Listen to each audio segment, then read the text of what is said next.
एक गांव में मिट्टी के बर्तन बनाने वाला एक व्यापारी लक्ष्मैया था। वही उसके परिवार का व्यापार था। मिट्टी से खाने के बर्तन, भगवान के लिए दिया, मटके, पानी पीने वाले बर्तन, पशुओं के लिए बर्तन, अलग प्रकार के भगवान के मूर्ति, खिलौने बनाते हुए वो जी रहा था। लाभ ना आने के बावजूद और उसके बीवी बच्चे के हमेशा ना कहने के बावजूद भी वो उसी व्यापार में भरोसा रखता था।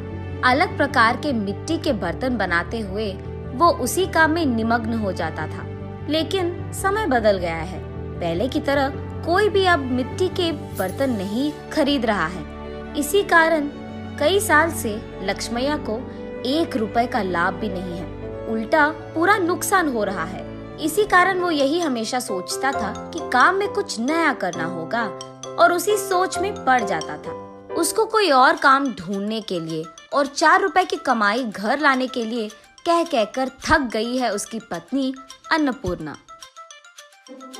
और उसके बच्चे, आज के दिन में कौन खरीदेगा पापा ये आपके मिट्टी के बर्तन? आप वो काम छोड़कर हमारे साथ शहर आ जाइएगा, वहाँ आपके लिए अच्छा काम हम ढूंढ कर रहेंगे।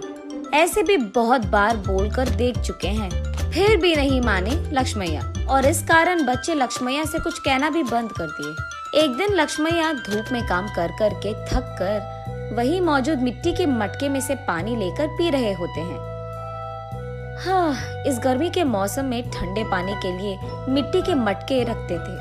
अब न जाने क्या हो गया लोगों को, मिट्टी के मटकों को छोड़कर मिट्टी को खराब करने वाले फ्रिज और एसी से काम चला रहे हैं। और मुझे समझ में नहीं आता कि उनको मिट्टी के बर्तन से काम चलाने में क्या ही प्रॉब्लम है। ऐसे सोच में पड़ जाता है और अचानक उसे एक योजना सूझती है।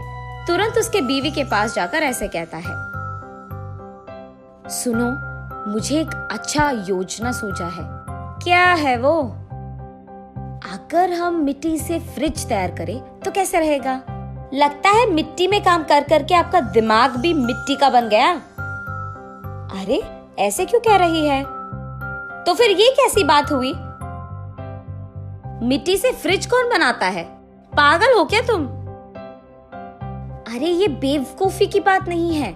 सोचो एक बार, मिट्टी के मटके में कुछ भी रखो तो ठंडा रहेगा ना। तो फिर अगर मिट्टी से हम फ्रिज बनाएंगे तो उसमें भी चीजें ठंडे ही रहेंगे ना। चलो आप यहाँ से, मेरी बात कब मानते हो वैसे भी। चलो जाओ तुम यहाँ से, जो करना है कर लो। ऐसे कहकर अन्नपूर्णा वहाँ से चली जाती है। अगले दिन लक्ष्मैया बहुत कोशिश करके एक छोटा सा मिट्टी का फ्रिज बनाता है।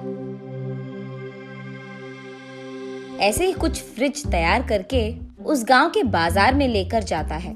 वहाँ वो एक भीड़ को इकट्ठा करके, ये मिट्टी से बना हुआ गरीबों का फ्रिज है, इसमें पानी डालने से ये खूब चलता है। इसके अंदर रखे सारी चीजों को ठंडा रखता है।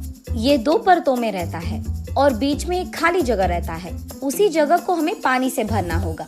इसी कारण बाहर का तापमान न अंदर आएगा और अंदर का तापमान कम नहीं होगा।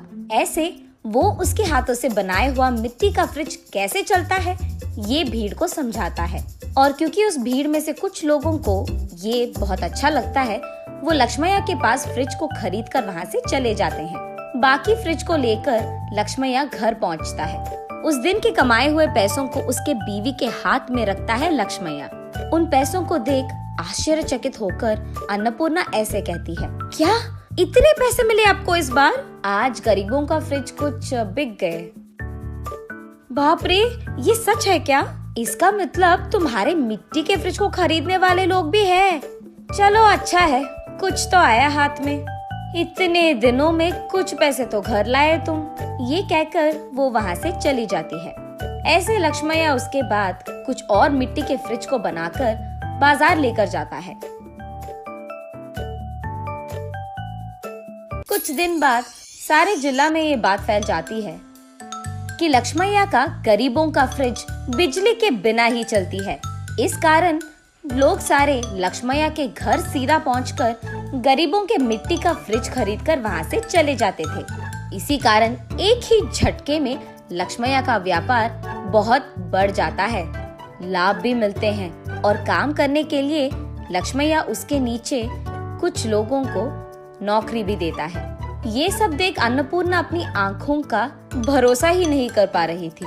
शहर में कुछ तो भी काम करवा देंगे आपसे, कहने वाले उसके बच्चे भी आज लक्ष्मैया के हाथों से बनाए हुए मिट्टी के फ्रिज को शहर में बेचने की व्यापार शुरू करते हैं।